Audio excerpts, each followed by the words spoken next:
Hello दोस्तों, beat the competition channel पर आपका स्वागत है। फ्रेंड्स, आज हम एक नए पॉलिटिकल थिंकर जॉन लॉक के बारे में पढ़ेंगे, जिनका टाइम पीरियड 1632 से 1704 तक रहा। ये ब्रिटेन के रहने वाले थे। चलिए इनके बारे में महत्वपूर्ण बिंदु देखते हैं। तो फ्रेंड्स, प्लीज़ चैनल को लाइक, शेयर एंड सब्सक्राइब जरूर कर दें। चलिए शुरू करते हैं। जॉन लॉक को उदारवाद का जनक माना जाता है। उदारवाद का जनक किसे माना जाता है? जॉन लॉक को। जॉन लॉक व्यक्तिवादी थे और अमेरिकी क्रांति के प्रेरणा स्रोत थे। जॉन लॉक की जो प्राकृतिक अवस्था थी वह उसका स्वरूप मानव स्वभाव से संबंधित मानते थे। कहा कि प्राकृतिक अवस्था का स्वरूप मानव स्वभाव से संबंधित है। समझौता शासन और जनता के बीच कराते हैं। कौन कराते हैं? जॉन लॉक कराते हैं। जॉन लॉक का जो समझौता है वो शासन और जनता के शासक और जनता के बीच होता है। सीमित सरकार की बात करते हैं। ये सरकार का ज्यादा हस्तक्षेप नहीं मानते, तो सीमित सरकार की बात करते हैं। सरकार पर दोहरा नियंत्रण स्थापित करना चाहते हैं कि सरकार पर दोहरा नियंत्रण हो। बहुमत के शासन की बात ये करते हैं कि शासन किसका हो? शासन बहुमत का हो। जो बहुमत से पारित होके आए वही शासन करे। इन्होंने जनता को विद्रोह का अधिकार दिया है।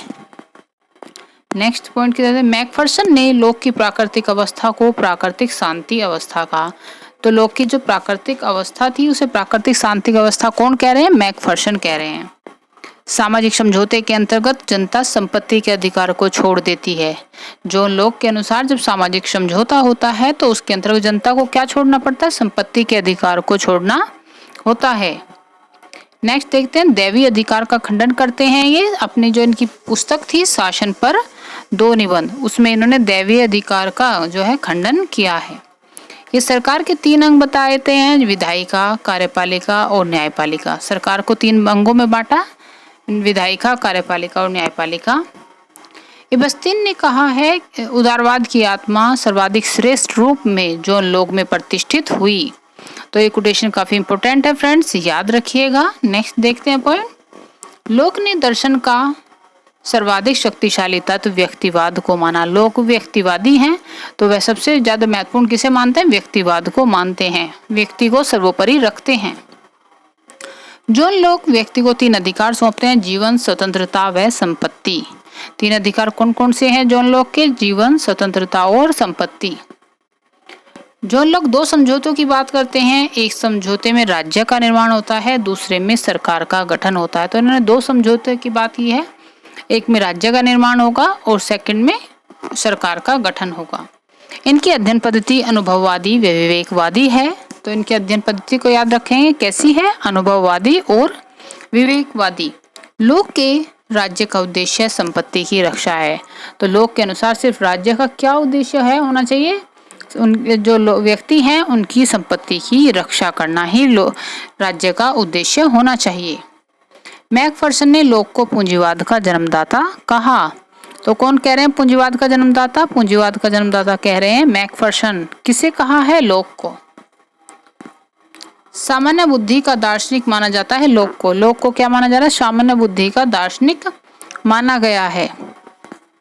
सीमित संप्रभुता का समर्थन करते हैं। संप्रभुता की भी सीमित मात्रा में ही समर्थन किया है। लॉक को विश्वास था कि संप्रभु विद्यमान कानून का प्रमुख करता है, कि जो संप्रभु है वही जो कानून जो विद्यमान है उनका प्रमुख करता कौन है? वो संप्रभु ही है।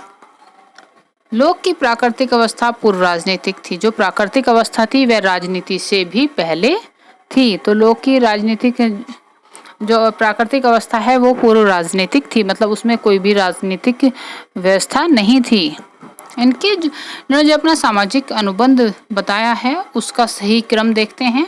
ये फ्रेंड्स पूछा जाता है। ये कि फर्स्ट में सबसे पहले प्राकृतिक अवस्था थी, फिर सामाजिक समझौता होता है, फिर नागरिक समाज का निर्माण होता है और लास्ट में सरकार का गठन होता है। तो फ्रेंड्स इसे इसी क्रम में याद रखिएगा कि पहले प्राकृतिक अवस्था, फिर सामाजिक समझौता, फिर नागरिक समाज, फिर सरकार।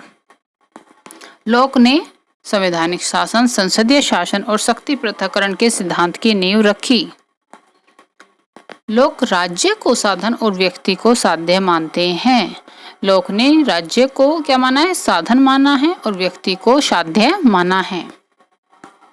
लोग व्यक्ति को सरकार के विरुद्ध अधिकार देते हैं। तो लोग ने व्यक्तिवादी होने का पूरा परिचय दिया है, उन्होंने व्यक्ति को सरकार के विरुद्ध अधिकार दिया है। तो फ्रेंड्स, ये थे जॉन लॉक के बारे में महत्वपूर्ण बिंदु। आपको कैसे लगे प्लीज कमेंट करके जरूर बताएं और वीडियो तक लास्ट तक जुड़ने के लिए आपका धन्यवाद। मिलते हैं नेक्स्ट वीडियो में, तब तक के लिए गुड बाय।